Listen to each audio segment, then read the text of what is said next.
So, I do a lot of wiring. I'm guessing a lot of you guys do too. Want to know the best thing to use to strip those wire ends and keep them all consistent? Stay tuned.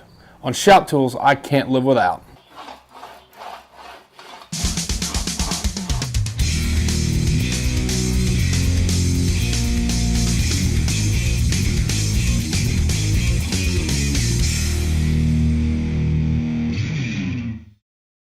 So in this episode of Shop Tools I Can't Live Without, I'm really gearing things more towards the wiring aspect of what I do. A lot of times building small harnesses for bikes.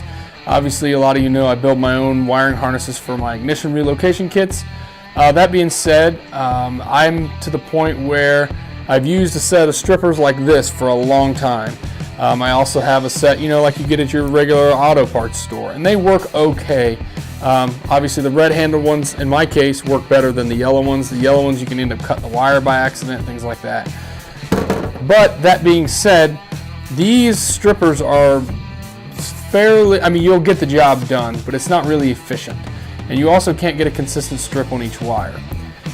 Probably about 6 months ago I invested in a set of IRWIN VISE-GRIP 8-inch, they're self-adjusting wire strippers. Now, what's nice is you can actually adjust the tension on the jaws that pull down on the wire. When you adjust on that, it actually is adjustment for more along the lines of what gauge of wire you're using. And you can also adjust how far out, you can see here how far out that goes back and forth, so you can get the same strip on a single wire or a bundle of wires every single time. I've used a couple of these in the past, and there's some cheap ones you can get. You find them at the swap meet. They're like $5-10 bucks. These ran me, I want to say, like $25, and I would say, and what I'm doing is probably one of the best things I've invested my money in a while. It really trims down the idea of having to strip wire and the monotony of strip and pull and making sure they're the same, especially when you're crimping any kind of Molex connector or any of those OEM style connectors. When you're using a crimped end, you want them all the same. So that being said, this was the way that I could get those exactly the same every single time and didn't even have to think about it. So here in this clip you're actually seeing where I've taken some wire and I'm actually stripping the wire out. As I'm stripping the wire, every single wire I'm stripping is exactly the same. Now, these strippers were already preset for this wire. This wire is a 12 gauge regular multi-strand wire, but you kind of have to play around. It's good to use a test piece of wire when you're setting it if you're doing a bunch at one time.